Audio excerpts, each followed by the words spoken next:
I'm Carl, your friendly CyberBrokers leftover and one of the co-hosts for tonight. I'm Merk, your co-host for tonight, DJ and fellow DJ. Hi, I am Little. Really happy to be here and help with some of the translation job on a Lost Story and look forward to for tonight. Hey everybody, I'm Dot, also a DJ. I work in the writer's room. Well, I guess work. I take part in the writer's room. I also am team lead on the Lost Paradigms project, and I'm a founder of a project called Mech Arcade. Welcome. This is the sixth in a series of lore listing parties, an opportunity for those that are new to learn more about the lore or storyline that is the foundation of CyberBrokers. For the rest, opportunity to catch up, re-enjoy the richness of the lore, and add their own personal perspectives on what's going on. After this chapter is done, we'll switch into community mode. We'll bring up members of the audience who would like to ask questions or share their own personal thoughts. While we're listening, if you want to post questions in CB General Chat on Discord. And at the very end, there'll be quick announcements and instructions on how to get entered in tonight's giveaway. You can also find these recordings on Twitter for the last couple of weeks, as well as the new CyberBrokers YouTube channel. Make sure to subscribe to that. Tonight, we're going back to Chapter 6, which was released on June 16th. It wasn't associated with a quest like the last few chapters and was simply announced on Twitter. Our guests, again, tonight are from the Writers' Room. Can you tell us more about your experiences in the Writers' Room? We got a little bit last lore party, but I'd love to hear more perspectives on what the Writers' Room is like. Sure, I'll go first. I don't know what they covered in the last one. Did they tell you guys about the Blood Oath? I would suggest just talk about whatever you like, and if they covered it, that's okay. Okay, well, there's a Blood Oath, and then if we give up spoilers, we're sacrificed to lava.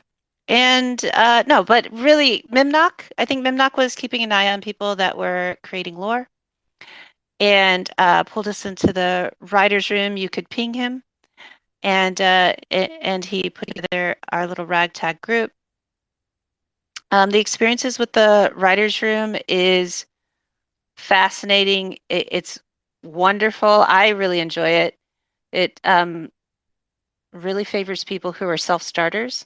I would say that. And it's been fascinating to watch it grow from a lot of us showing up and having sometimes contradicting and we had all creatively developed ideas about the world, and then it was just the product of everybody's ideas being considered, talked about, figuring out how to support each other's ideas, what made it. And I have to give a shout out to Lady Diamond Hands because she really did a lot to get that making sense. And now there's a lot of content coming out of the writer's room. So that's my experience.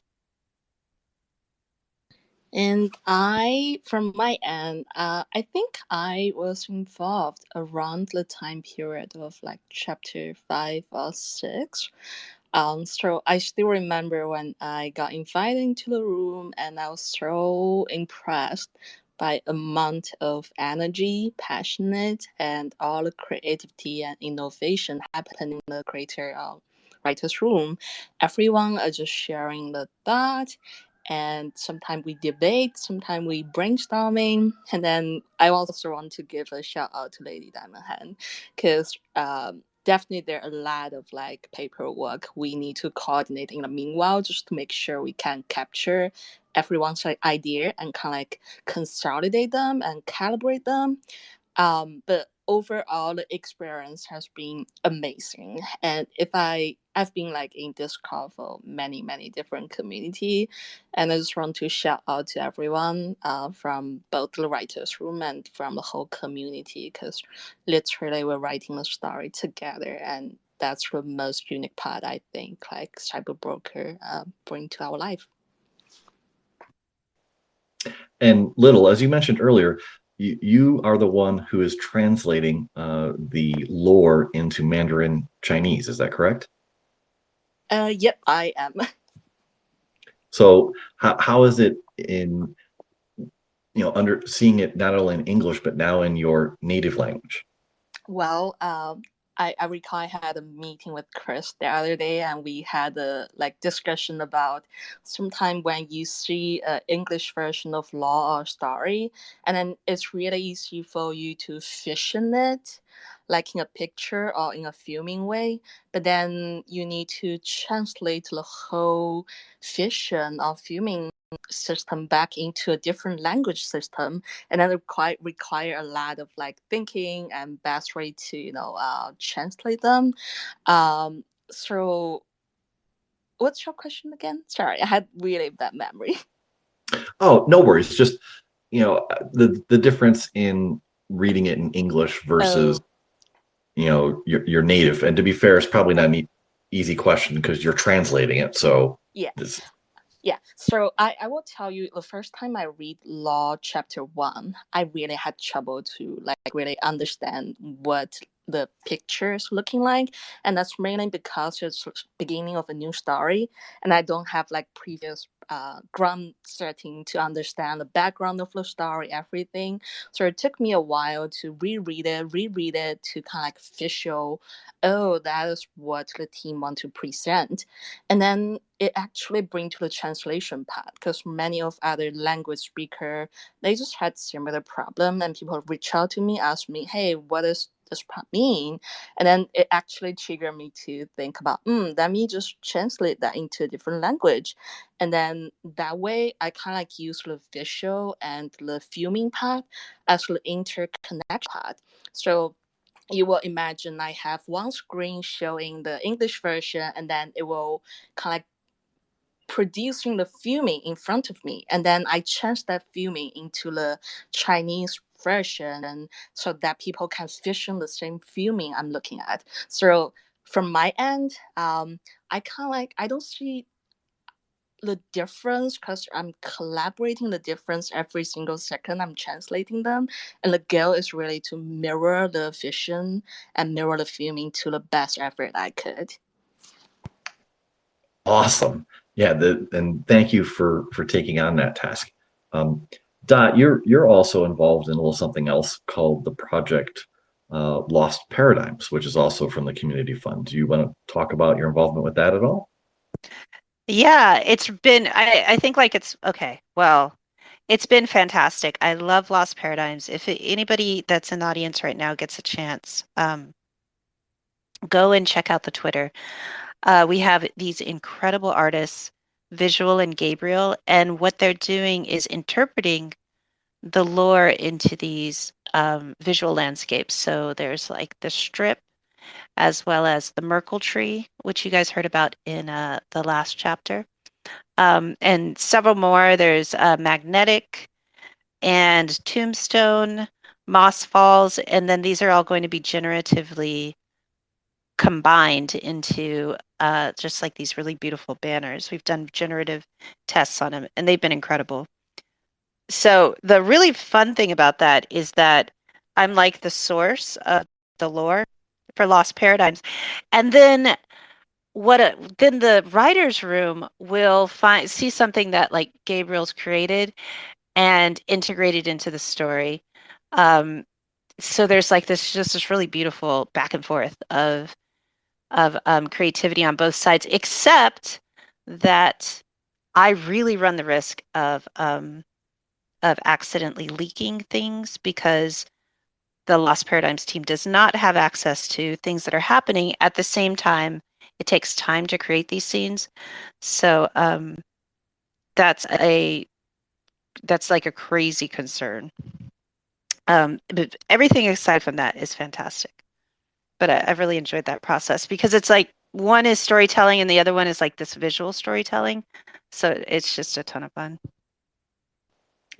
So let's set up where we're heading tonight. So in the last chapter, Spice, Ken, and Zinc met up in Era Novum, did their love triangle thing, decided to broadcast the message that brokers are AI to the whole TPL, and we left off with a mob converging on the Merkle Tree and a line of samurai defending it.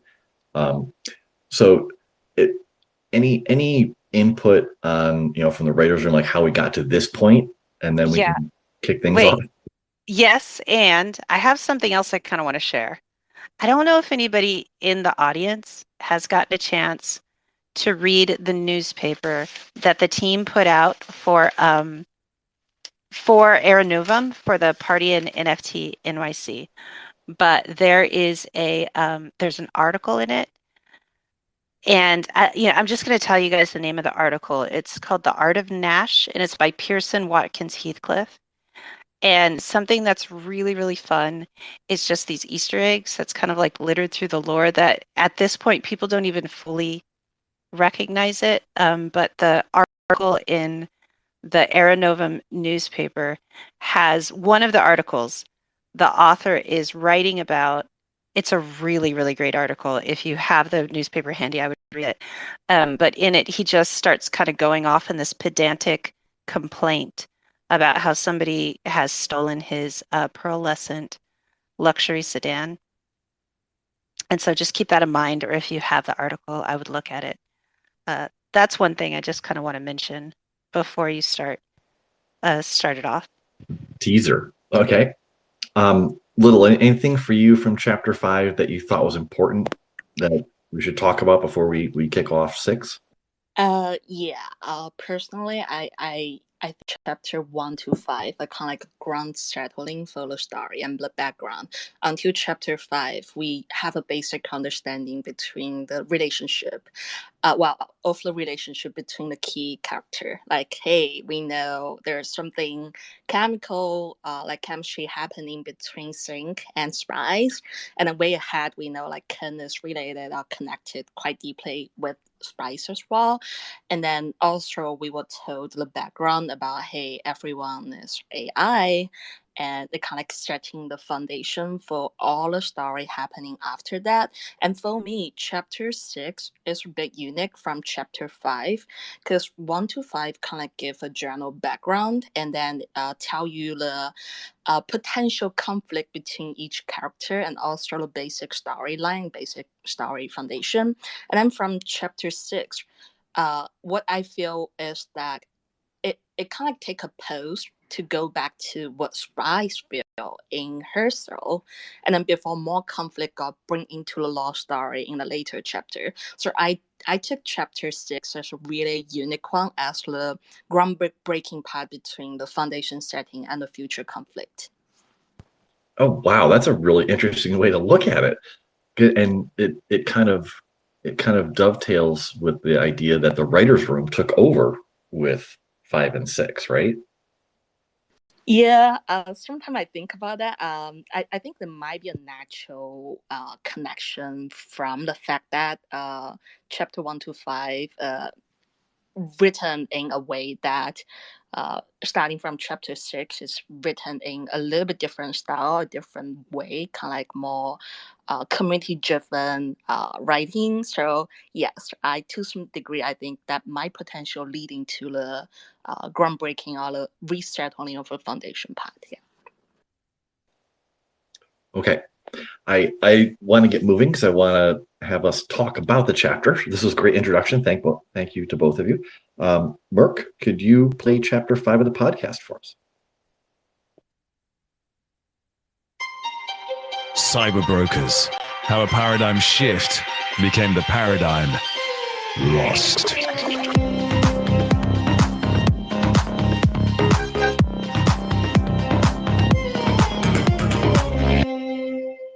Project Paradigm, Chapter 6, Catching a Ride.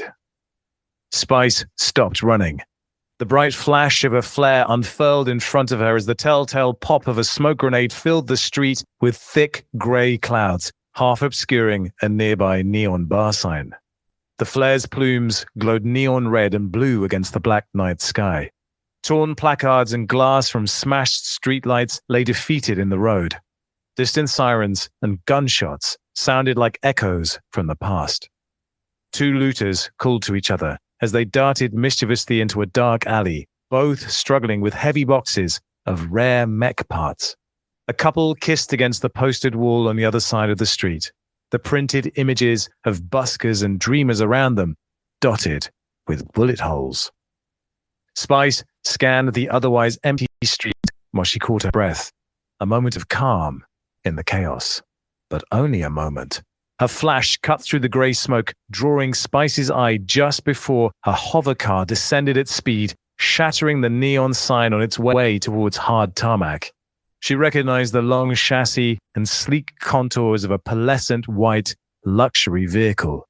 Then it was gone, slashing by her, the hard impact with the unyielding road producing a scarred 40-foot surface, leaving a trail of broken metal and plasma before rocking to a stop. Nothing remaining but more of the same unrecognizable burning wreck already littered throughout Era Novum. The hovercar debris had barely settled before a motorcycle emerged from the smoke, exhaust fumes curling in the vehicle's wake like a curtain flourish. The bike was going too fast, and its courier pilot registered the wreck too late. She swerved, but it only saved the bike. The rider flipped forward in a long, graceful arc until she hit the on-ramp line hard and demezzed instantly. The bike slid on its side further down the road, wheels spinning helplessly. As if the sound and vibration of the crashes were some kind of signal, Spice heard shouts and boots echoing louder, closer. More vexed samurai? Opportunist mercenaries? The few drifters excited by the chaos of this unplanned PvP? Perhaps just another mob of sheeple doing what everyone else was, tearing tracts of destruction through the whole city. I'm not sticking around to find out. She ran for the fallen bike. It was a long, sleek, mean-looking thing with yellow and blue accents across its angular black chassis. Impractical and dangerous, though not surprising to anyone who'd ever known a courier. Spice stood the bike up, straddled it, and checked her bracer for the location Zinc had just pinged to her. She spun 180 degrees, tire smoke engulfing her, and pointed the bike at the on-ramp. One last look back at the mob stomping through the smoke, and the couple still kissing like the world around them wasn't on fire. Then she was gone. Fast. Because courier bikes. The highway curled up and through the city, between corporate towers and advertising screens, through cavernous tunnels and the flicker of 1,000 lights. Spice leaned her new ride into the start of a long curve, then hunkered over the handlebars and powered out the other end. Fires and colored flares spiked the skyline beyond the highway barrier, as if the city had been punctured, releasing angry colors from open wounds. Spotlights roamed, hunting through the city as vehicles of authority prowled the night. Occasionally, the whole sky flashed to the rhythm of an automatic rifle or a mech's pulse gun. In her periphery, a building in the industrial district exploded, followed by the distinctive ribbon trails of 2 mechs engaged in a ballistic duel above the collapsing rubble. The bike growled beneath her, rumbling like a predator bearing down on its prey. Spice spied a dark spot stretched across the road ahead and throttled back, causing her ride to grunt in disappointment. A couple of smashed vehicles blocked most of the tarmac. Filling the sliver of an opening where she might have slipped through, a broker waved his arms at her. She slid the bike to a stop in front of him, the engine impatiently rumbling and popping. A gambler. He looked desperate and frightened. "You need a ride?" she asked, one eyebrow lifting. The gambler stepped into the single headlight of the motorcycle, and his whole facade changed. No longer desperate and frightened, he whipped out a pistol from beneath his coat and pointed it at her, the chrome glinting with a familiar menace as it danced at the edges of the light. He grinned. "I just found one. Damn it." Spice quickly put up her hands, noticing the PvP warning light flashing on her bracer in the process. Unarmed, and in the kill zone along a dead patch of highway, cornered by this idiot. She knew only the thinnest thread of luck would keep him from demezzing her. She glanced over his shoulder and worked the wreck behind him like scattered panels from a comic book page. How had she not seen it sooner? A vintage Trans Am, typical gambler's vehicle, near a nondescript van flipped on its side. Its blacked-out windows and reinforced chassis screamed gangsters. They'd probably intercepted each other on the highway, using the impromptu PvP to collect on some debts or work out an old grudge. Either way, the gambler seemed to be the only survivor. That meant he was dangerous. Please don't shoot. She kept the words soft, the undercurrent of her tone vulnerable. His grin widened as his eyes flowed over his new ride. He swaggered around it and gestured for her to get off using a couple jerks of the gun. You drifters get all the nicest toys he could. A little advice for you. Should have logged out once Era Novum went PvP. Not exactly the place for a young lady right now. Please, just don't shoot me. She pretended to fumble nervously as she stepped off the bike. Just take it. Gladly. He smiled again, but it wasn't for her. He holstered his pistol and swung his leg over the bike. He laughed as he rocked the throttle. Boys and their toys. Spice shook her head, refocusing. She needed to time it right. No offense, ma'am. The gambler dipped his hat in a gentlemanly nod and ripped the throttle again. She fixed her eyes on his hand as he let go of the clutch, darted forward, and hooked her arm around the front of his neck. The bike's back wheel barked on the tarmac, the front wheel lifting off its suspension, and the machine lurched forward without the gambler. She leaned against his forward momentum and spun him, gripped tight to thud face down on the ground beneath her. None taken. She pulled his weapon from a twisted holster and tossed it aside. Pinning his arms, she fished in his pockets. Spice. Alpha Command. I should take your firmware keys right now, but I figure getting chumped by a drifter has got to be painful enough, right? The gambler coughed and groaned, slowly realizing what had happened and what Spice was currently doing. Hey, he struggled, but she had already latched the cuffs. What are you doing? You can't leave me out here. Tightening the restraints until he winced, she stood up and dusted her hands off on her pants. You're a gambler. Maybe you'll get lucky. She turned towards the discarded bike. And if you can't be lucky, maybe try being nice next time. Hey, drifter, come back. Let's make a deal. If he'd said anything else, she couldn't hear it over the sound of the bike's thundering roar as she accelerated away. Okay. As usual, action, action, action. Era Novum in ruins, player versus player. Somehow, we aren't at the Merkle Tree anymore. Courier and gambler vehicles, and an actual gambler, and Spice being her usual badass self. So let's start with the obvious. How did we start here and not at the Merkle Tree, and what just happened? It's indicative of the chaos that was happening. So obviously the Merkle Tree didn't go well. It was the samurais had their way.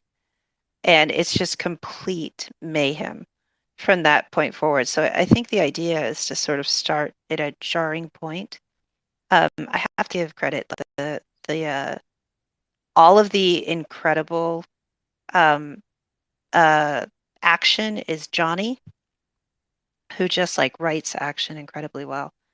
But yeah, one thing I really liked about this was that it establishes gamblers as like they're warriors. You know, gamblers aren't just cards, they're warriors. So they're in it to fight and cause some trouble. So I liked that it established that's an aspect of that talent. Yeah, and from my end, I definitely feel a lot about the character shaping part.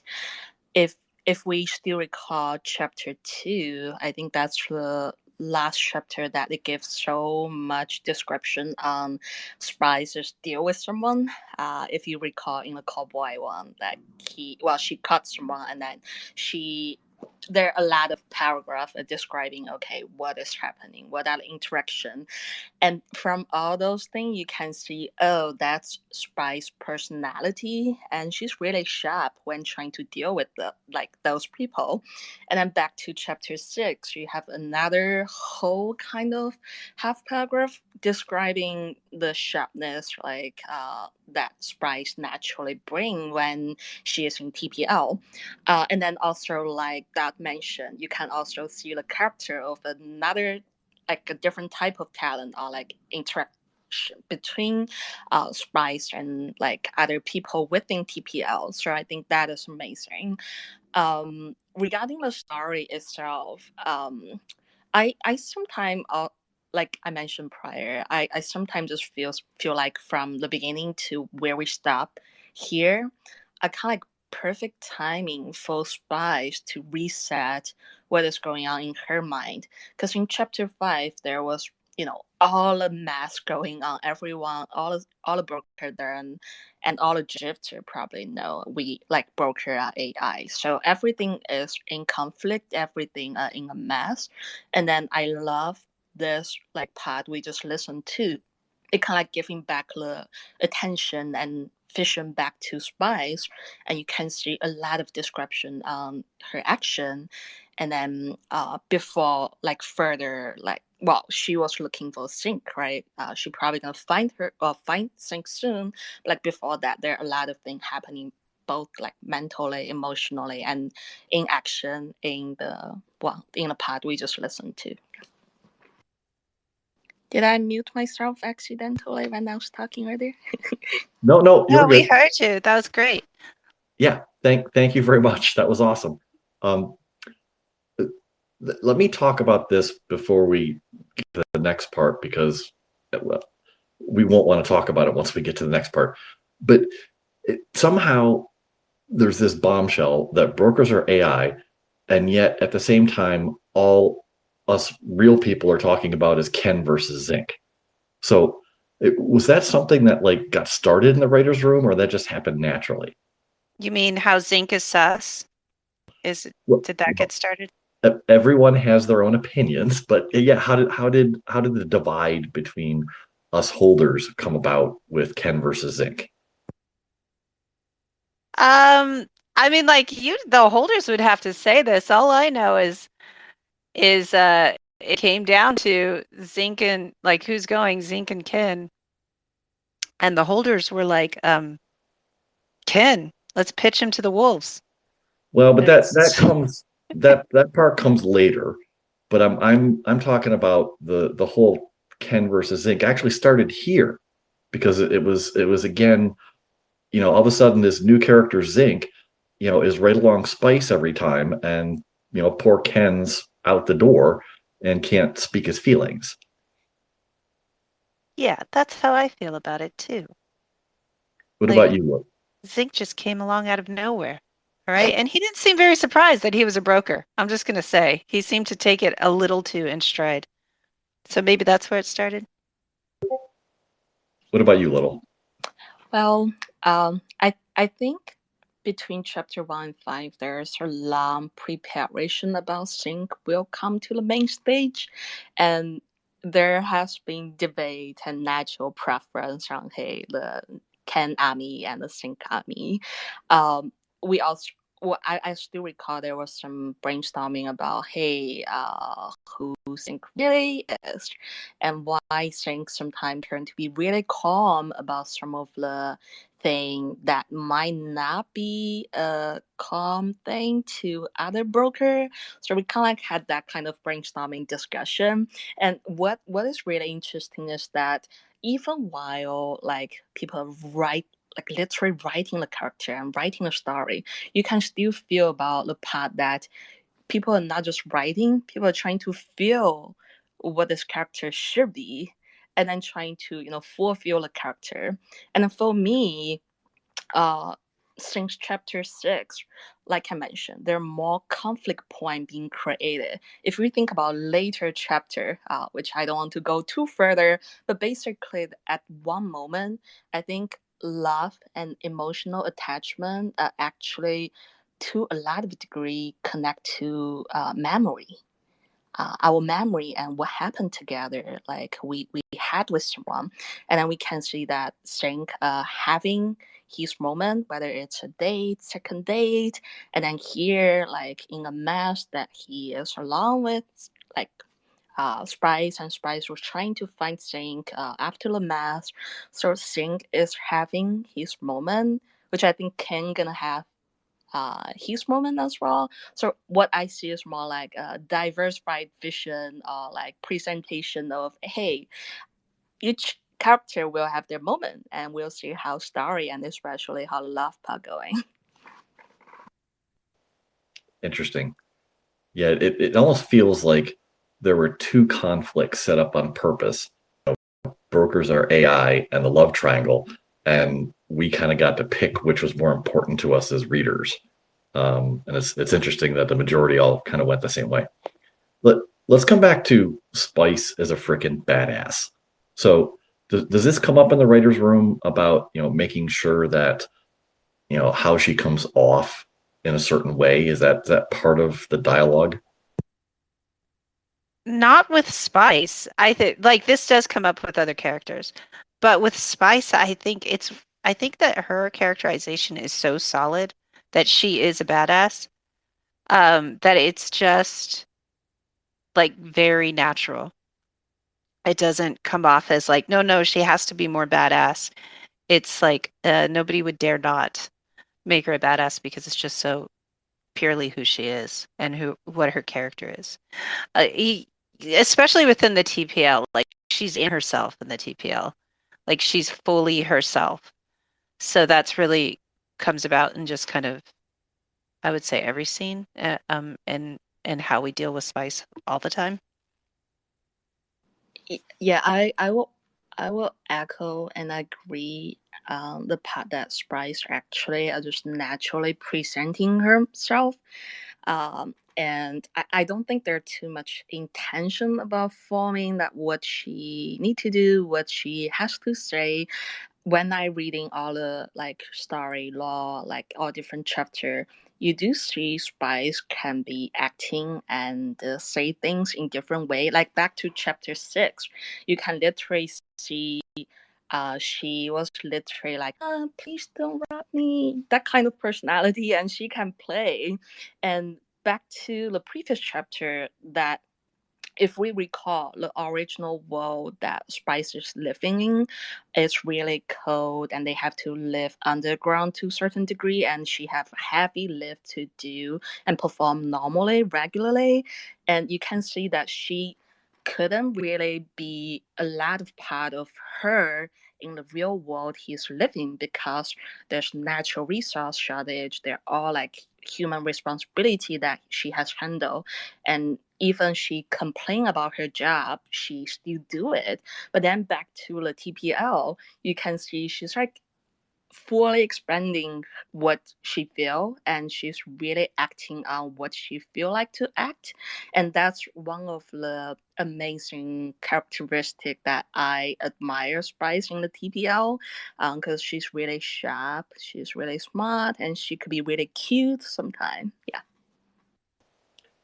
That's a good point. I never thought about it, that Spice is more real in the TPL than she is outside of the TPL. Yeah, It does come up with other characters, though. I remember there was like a point where, Ken and Zinc had to solve a problem, and so Ken's like, "Hey, let me help you out with that, Zinc," and it's like, wait, no, Ken would never want to help out Zinc. And it's like, oh yeah, that's right, we have to change that line. So it does come up with some characters, but with Spice, she's always badass. Everybody views her that way. Okay, it's time to get to the second part. We want to get to more questions after the next bombshell. So Merk, could you cue up the second part of chapter 6? Spice pushed the bike hard, the needle on the tack throbbing among the high numbers, and hoped to make up for lost time. The altercation had reminded her how dangerous Era Novum was right now. She hoped Zinc was all right, though she was honest, hoping wasn't enough. She needed to find him. Spice stole glances at her bracer as she rode, checking for the right exit. Finally, his blip appeared, and she slowed down, steering the bike down the off-ramp. She soon found Zinc jogging down the middle of a dark street, his head pivoting left and right in search of potential danger. Killing the engine, she coasted the bike to a stop in front of him. He froze for a brief moment, paralyzed as he assessed the new danger, then relaxed and sprinted towards her. Spice! She swallowed her earlier anxiety. Hey, Zinc. She stepped off the bike and gathered her wind-frazzled hair in a fist. You running from something? No. He shook his head. But I did see a couple of samurai slice a whole mob of leftovers into particle effects. So there's that. He nodded at the bike. Nice wheels. They're all right. Not judgment, but a girl has to do what a girl has to do, right? She feigned a frown. The jump stations are down and the fast codes don't seem reliable right now either. Zinc nodded, but his gaze shifted back over her shoulder as he chewed on his bottom lip. He grasped Spice's arm and gently led her away from the road to stand in the shadow of a doorway. After one last glance around at their surroundings, he exhaled and met her eyes. What happened back there? Spice shook her head and pushed out a long exhale, trying to sort the chaos in her head into something verbally tangible. It was all pretty, well, brutal. When we reached the Merkle Tree, the protesters were pumped up and the samurai were... She shrugged. They must have realized something was going down, and they weren't having it. So they started slashing through the crowd, demezzing anyone. Brokers, drifters, anyone who gave any indication they were headed to the tree. Pretty sure there were plants among the protesters too. And once the blades came out, it was a free-for-all.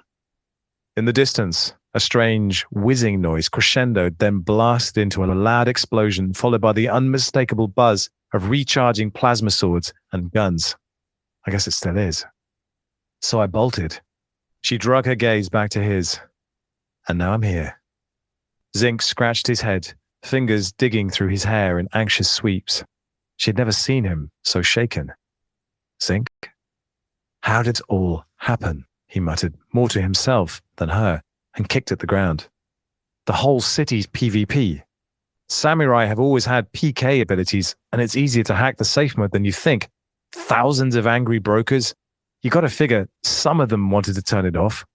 Or maybe politicians did it to send a message. I don't know. This is bad. He paced along the thin line of concrete marking the front of the doorway. This is really, really bad. She wanted to comfort him, to say that it would be all right in the end. But that was a lie. They both knew it. And she was a terrible liar. So she swallowed the sentiment and replaced it with a question. Where were you anyway? How did you end up all the way out here? He stopped pacing. I lost you guys somewhere around Satoshi Drive. Figured I'd catch up later since we were all headed to the same place, right? Somehow I ended up with a group intent on storming the strip. Before I realized they weren't heading for the Merkle Tree, things got heavy.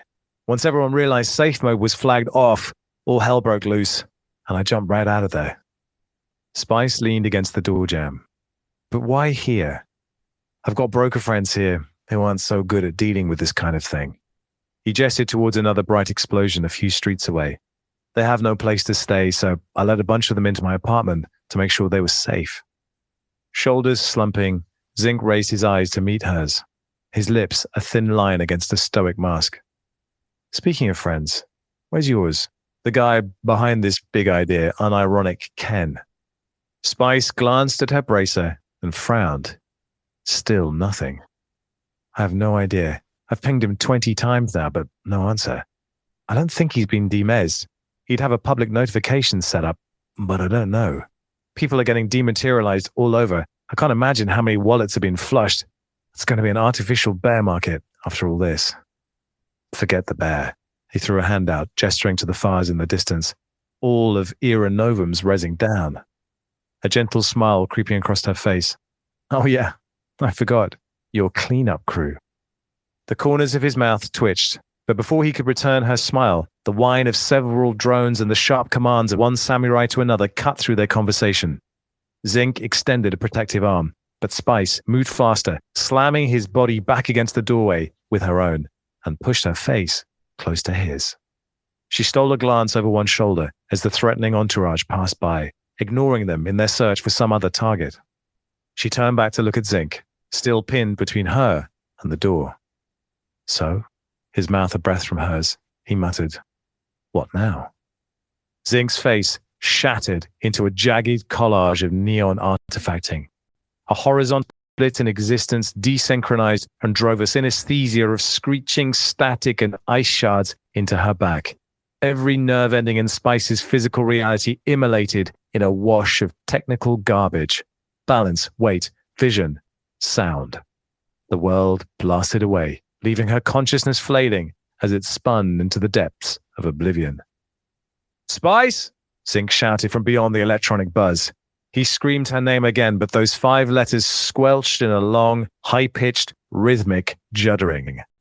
The void swallowed her whole and pitched into absolute nothingness.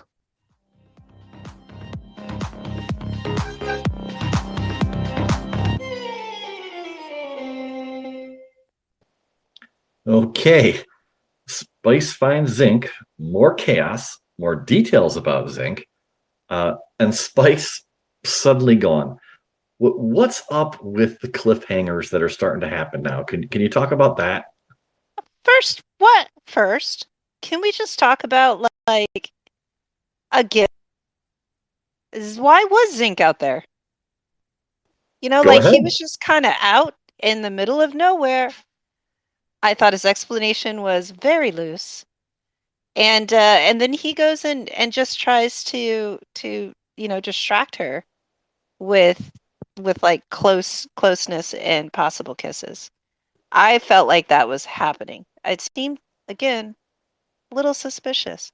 Sure. But yeah, we can talk about the very jarring effect of experiencing what was like a hard, basically like a hard reset or a hard pull from the TPL that she experienced. But hold on for a minute here. I mean, to be fair, Spice pushed Zinc up against the wall. Zinc didn't do anything there. I mean, I'll give him that. And secondly, you're in the writer's room. Why are you asking these questions? Don't you know the answer? I don't know whether Zinc is sus yet or not. I don't know. I don't know. I don't know that that's something that's like decided at this point.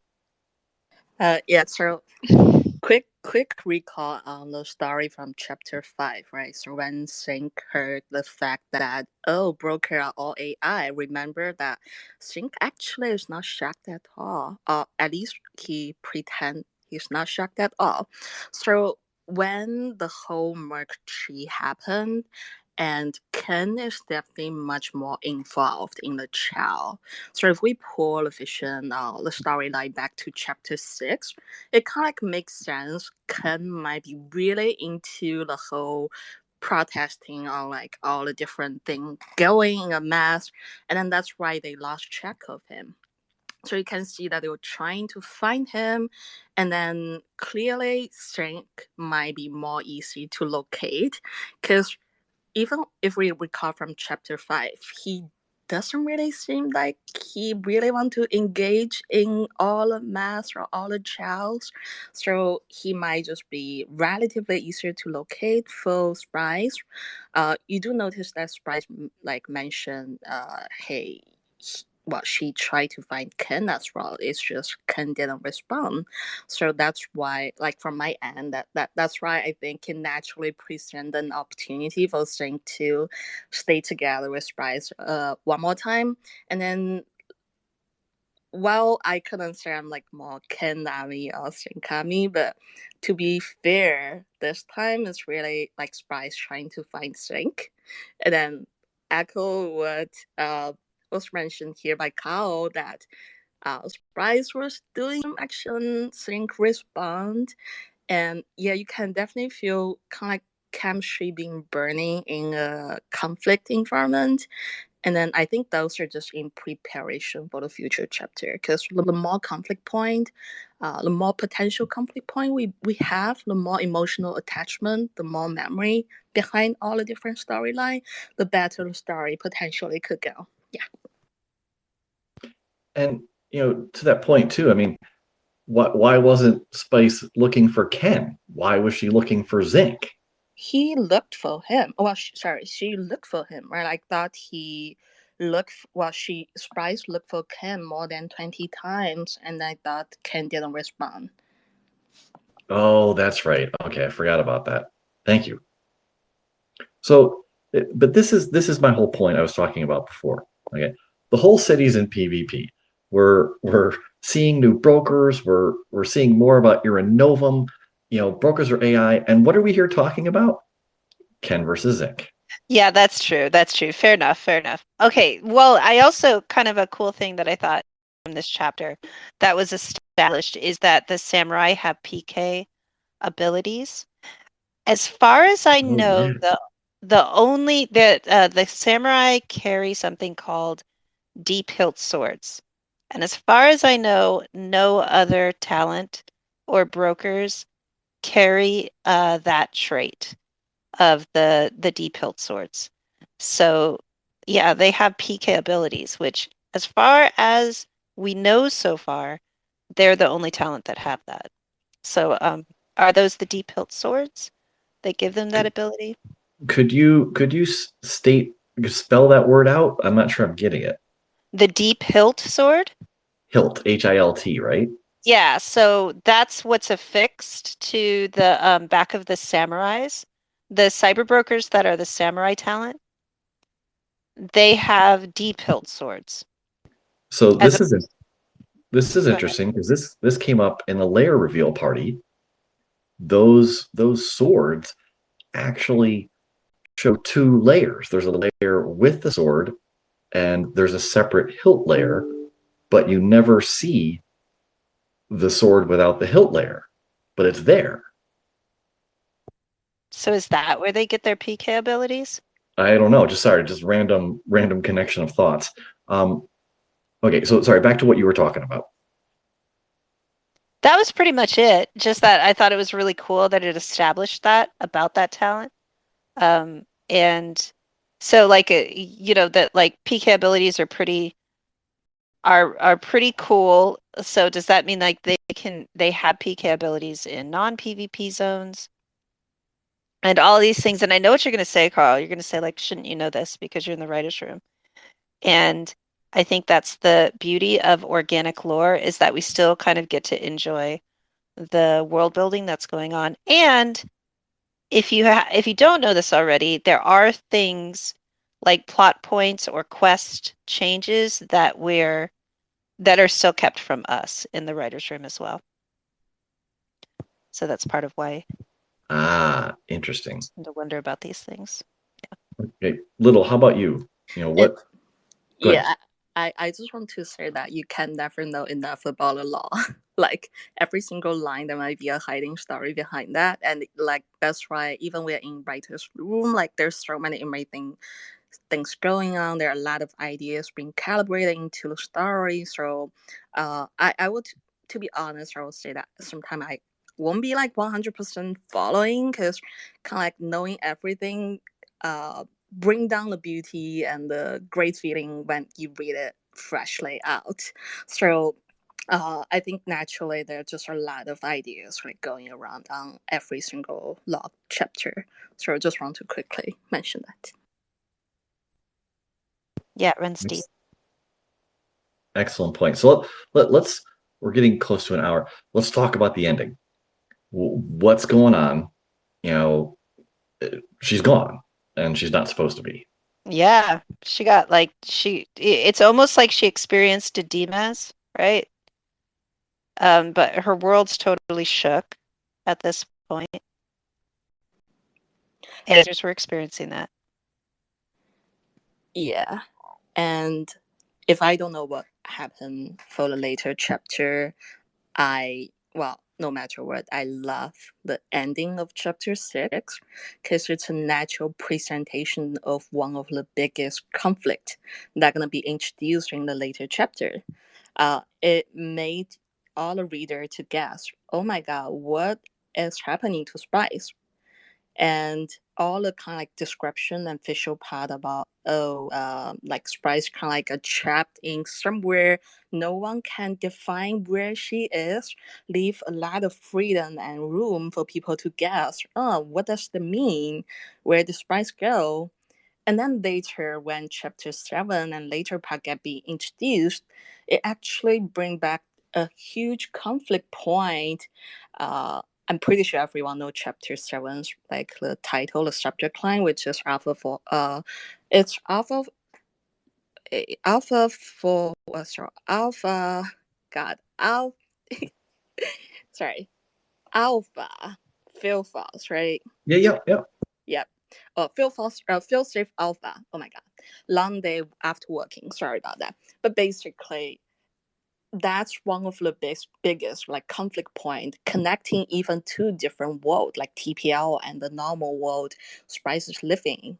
And the beauty about story normally coming from all the different conflict point, that I'm a true believer to that. And to me, the ending are just very natural way to introduce and leave room for people to guess around the conflict point later. Yeah, and I love the language. I love the language that Johnny used to describe like sort of like that she was sort of felt that she was mentally twisting through that. Just that sort of I just thought that was really well done. And when the way she's getting pulled out of TPL and the language used around that. It's interesting that you describe it that way, that the ending, provides possibilities. So that can actually be a function of the writer's room, that you're purposely leaving a cliffhanger so it gives you options for the next chapter. Yeah, 100%. It's a big thing in the writer's room is like, so the relationship is that there's benchmarks where the story is going to get to. But how it gets there is a winding path that's built to a certain extent or to a large extent by the community members in the room and ultimately decided by the community through the play out of the quests. So I think a certain amount of open-endedness is extremely intentional. Yeah, and I think the goal is really to like combine like as much thought and great idea as possible. And you can see that as some of the quest part, it was introduced a new model of, hey, if the community win a game or like made a central effort on some of the quest part, then you got to define a point direction on how the story ending. And to me, that is just super cool. You don't see much in today's like Web3 world or in NFT world, because to me that's true decentralization, or like on the way to get broader idea and great like contribution in from that angle, and also make the story more natural, because you couldn't really define everything and kind of like the story naturally present itself. Really well said, Little. That's awesome. Thank you. So that brings up a different question, and I'm not trying to lead. I'm not trying to get too much out here, and if you can't say, that's fine. But you talked about like there's structure points in the lore, and you're free to move among them, but you have to like get to a structure point. Has there ever been a time when you've kind of had to take a left to get back to a structure point that was set ahead of time? No, not really, because when I say there's structure points, it's really large. It's really, they're like large story arc destinations where things are getting to. So it's not and then I think even when I say that, I have to say that there's like said, I wouldn't say that we have to move back, but I would say that the benchmarks had established to a certain extent, the story has been taken. So to very cryptically answer your question, Carl, no, I don't think there's a way there's a time where we had to loop back. There have been a few times where I think the decisions were I was about to use the word bicameral, but I don't think that's the right word. The decisions were sort of leading to the same place. So there was like this or this, but essentially like they kind of took the story in the same direction. I can think of like once where that happened. Yeah, and I have two things to notice. To note, the first thing is that it's amazing that there is actually no left and right.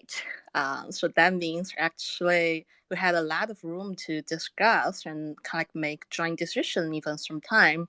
And then the other thing is that, like Dot mentioned, the whole structure of really macro and really broad, really high level.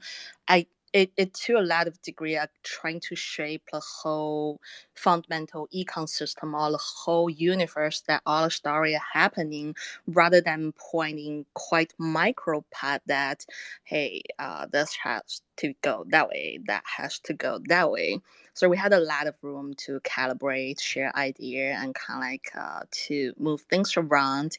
And I love the part that I don't think there's too much I think there's no, at least for my knowledge, that I don't think there's too much hard coded rule that, hey, we have to go to this direction, and then, oh, that's Yeah. another. Yeah. Yeah, that like it's actually, and I can't, I know this is a bummer, but I can't talk too much on this or I'll have to get sacrificed to lava. But I will say it's okay. I have a virgin that I'm going to throw in my stead if it comes up. The I would say that there is actually the opposite. Like there was a moment, there was a beat where there was like, okay, this is where the story really needs to get to. And it's like, no, but wait, if the community decides otherwise, it's not going to go there. So there has to be like an idea of where it can go instead. And I know that's super vague, but it's just to highlight that it's actually the opposite. It's there's like these moments of clarity in the writer's room where it's like, oh wait, but all of this could be decided by the community to go a different direction. And that's even happening even more now. And Chris Mimnock has said this is just going to become even more prevalent in the stories where it has to be the different branches that the community could take this have to be thought through, because there's no cheating. Like there's just not going to be any cheating that the community gets to have some some agency with where this world grows to and how the story progresses. Yeah, and take that one step further, and want to make a real life example, is that if you think about our whole world that we live in today, I know many of us in Web 2 or Web 3, but basically the world we live in, how do we know the world? Or how do we define the story happening in the world? Like, we don't really write them, right? Like, we observe them.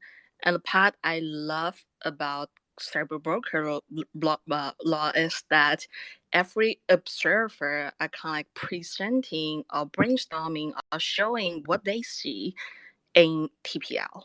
And that naturally come together to present in the law story in written, and then actually community can come and join to present what they see in TPL or in the whole story as well.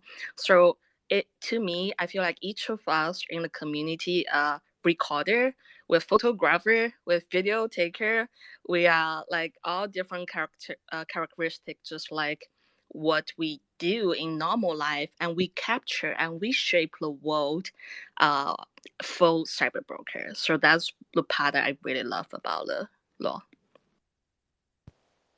I have two questions here, and they're some interesting ones. Let's see where this goes. So Ether C wanted to ask, do the writers consider cyberbrokers, meaning the brokers at large, not those in the story, part of the audience? And they say it's kind of a metascope. So kind of just wondering where the TPL at large would be about the main lore story. There's points where the cyberbrokers are observing the story. I think yes, I would say, like simply put, yeah, that's definitely an aspect of how the lore is dealt with and how the, well, I would say lore builds out. One way that you can see that reflected is in the paradigm broadcast. So that's the concept of that. Brokers and drifters are observing a lot of events that are taking place and how they're building out. So there's actually like an entire broadcast news and newspaper that's reporting on these things that the lore is dealing with and the stories that are taking place. If that answers your question, Ether C. Yeah, and I think I get where they were going. So, would a normal broker on the street know about the love triangle, like as an example? I No. I feel I feel like if there is a huge community trend, and I think to one degree it was talk and discuss about community member can write the storyline of their own broker, which means we are constructively forming a story together. So all the things below are just my personal opinion. If I would think about it, like it's possible if some community member might be really strong on the love triangle thing, and they might write a side story or like some other line of story. Who knows how the story gonna be going, right? I feel like it's a community effort, and writers room is part of the community. Okay, have one more question here from chat. Get to it. This is Mags. She says not really a question, but she loved how much we discussed the writer's room, what fail-safe alpha meant, and that we needed to do in the writer's room to get to that point and set up for the next chapter. Maybe Dot and Loa could provide that look into how much world building happens to help things that make it into the lore make sense. Can we pull Matt to talk about it? Welcome, Mags. Thank you. Hey, Max. Hey, y'all. I wasn't trying to come up, but I appreciate it. No, it's great to have you because I think like I've told Max this. There's an incredible amount of groundwork down to a granular level that goes into thinking through all of these different events. And Mags is definitely the superstar of that. So I'll let her share some of those thoughts because it gets super granular thinking through how these things happen. And I would say like Lucas and Mags are heroes when it comes to that type of thought. Oh, come on. Well, we're all heroes in the writer's room, but I love how much riffing we do together on these different aspects to help things kind of all the puzzle pieces need to fit into place, but we need to allow enough space for the imagination to roam in the story and in those parts in between the chapters. And I think one of my favorite things was talking about different people's experiences with different structures of organization and what might be happening in a fail-safe alpha situation, and what that might mean for somebody's brain. I mean, it gets really in depth, and I loved that. So I was just hoping to hear from you guys about it. So there was like I'll definitely share about that. There was when it came to the fail-safe alpha, there was a lot of work that Mags and Lucas had done initially with thinking through what does it look like for kind of like an emergency to happen in a compound. How can we frame this?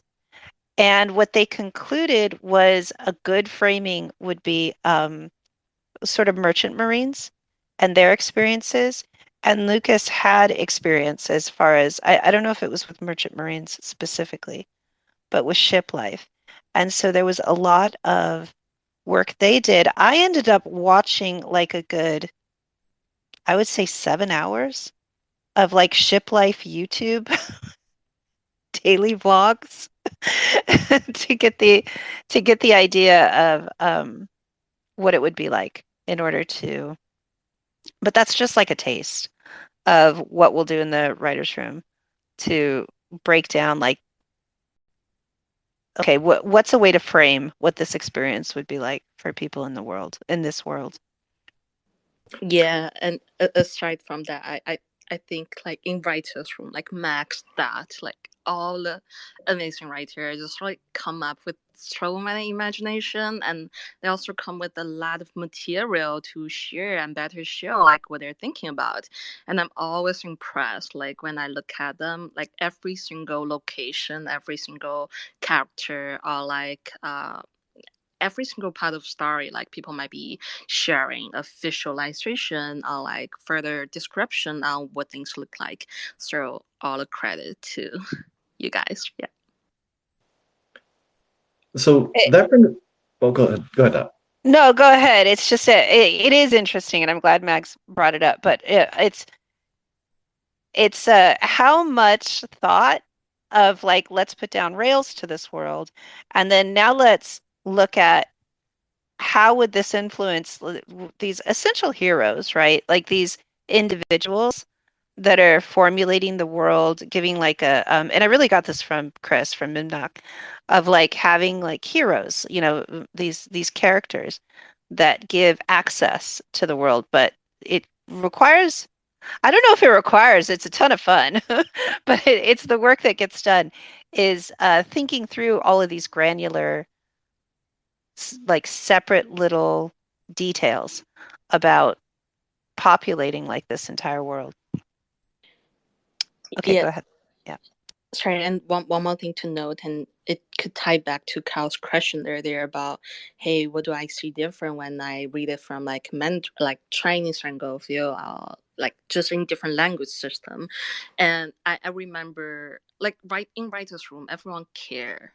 I remember one of the conversation I had with Chris from like, what can we do to make the story more diverse, right? And Chris also cared. Like Chris cares a lot, and all the writers cares a lot. That's why they calibrate about, hey, how should we naming? How should we be named? How should we describe something that we can bring more like natural feeling to different people or different part of the community that are reading the story? And one of the thought was that, hey, for some of the part, can we think in different kind of language system or in different like global location kind of view to name some of our TPL location, things like that. So the fundamental line is that we care a lot about creating something amazing and creating something diversified. So to me, that's really important and unique, and I appreciate that a lot. Thank you all for sharing that. The one other thing, we're going late, but I still want to ask a couple more questions here. So this basically sets up the next quest, and you know, I don't think it's a spoiler to say the next quest involves a real world location. So did the writers' room know anything about that? No, we did not. We did not know about that. You mean the way that it would integrate with the real world location? Yes. Yeah. No. Sci-Fitch is very clever about that. They definitely give us a need to know. You know, they deal with us in a very need to know way.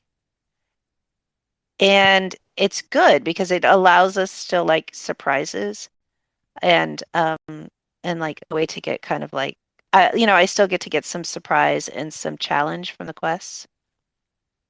But this was more than just Cyphage. I mean, the team knew it was happening too. Yeah, they all hid it from us. All of them. So I think this is one of the things I love that's working really well is all the different pieces seem to know what they need to know, and they can still keep it a surprise, but yet it all ties together perfectly. Does that make sense? Yeah, it's really incredible. I mean, like, it was absolutely blew me away when the quest after this for Failsafe Alpha launched. Like, I just feel like you got to give like so much credit to Zayat and JTOB. And I think I don't know how much like Lefebvre has to do with that too. I see his name up there, but I know JTOB is like all over it in the writers' room and for the quests. But that one just was like mind blowing to me because I was at the party and I saw, well, you know that. So the puzzle that was at the party, and then the way that it was integrated with the ethereal node rebuilt in a metaverse, that was just like crazy. Yeah, and they hid it all from us. Yeah. So let's not go too far down the path because that is the next chapter. My But bad. no worries. Spoilers. So what I'm guessing, and I'll ask this of you, Little, and maybe of Mags. Um, are you still surprised now in the writers' room when they pull stuff like that you don't know about, and yet you're the ones who are writing the story to some degree? I can go ahead. Like, I'm always impressed and surprised. Like, I have a day job, and normally when I finish my work, it's quite late. And then whenever I go to Discord, there's just so long line of like brainstorming, all the different ideas coming out. And I couldn't take vacation. Like, I was on vacation for 1.5 weeks, and when I came back, I'm like, oh my god, that's the amount of thing and amount of idea that are coming out already. So my answer is yes, and to many people in the writer room, like a lot of credit to them. Yeah. I'll just piggyback onto that and say that this goes back to what Dot and Little were talking about earlier with, having a captain at the head of the ship steering us along, but we don't exactly know what the course is. We just know we have to, kind of hit certain points. And then it comes out that not only did we kick Spice out of TPL, it coincided with a real world event and real world quest participation. And that is so impressive of the team and the brilliance that they have. Yeah, absolutely agree. We're going to stop there for tonight. Dot, Little, Mags, anything you'd like to share before we move into the announcements and giveaway section? Yeah, I shared like the newspaper article. So if anybody gets time, I don't know how to, can I pin it to hear the tweet? Never mind. I don't know how to do that. I'm just going to say I don't know how to do that. But if you go by my, go ahead. Maybe post it in chat when we're done with this. Okay, yeah, you guys should read it. It's so good. The article about Nash is just such great writing.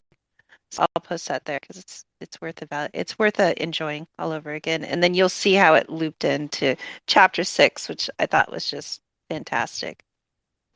I'm just really happy to be here and keep reading the story. I love them. I'm excited to see how many of our hashtag PBC broadcast items will have new Pixie Bolt pictures with them, because that is so much fun. Thank you, Dot, Little, and Bags for showing up. Again, getting different perspectives from different people, especially from the writers' room. The community loves that, and all those stories you're sharing. Can't wait to get you back here. I see you on the schedule later on, so we're very excited about that. Again, thank you to everyone, especially Merk, who's in the background making sure all this works and happens for us. So thank you, Merk. And let's everyone say good night. Good night, all. Thanks, everyone. Good night. Good night.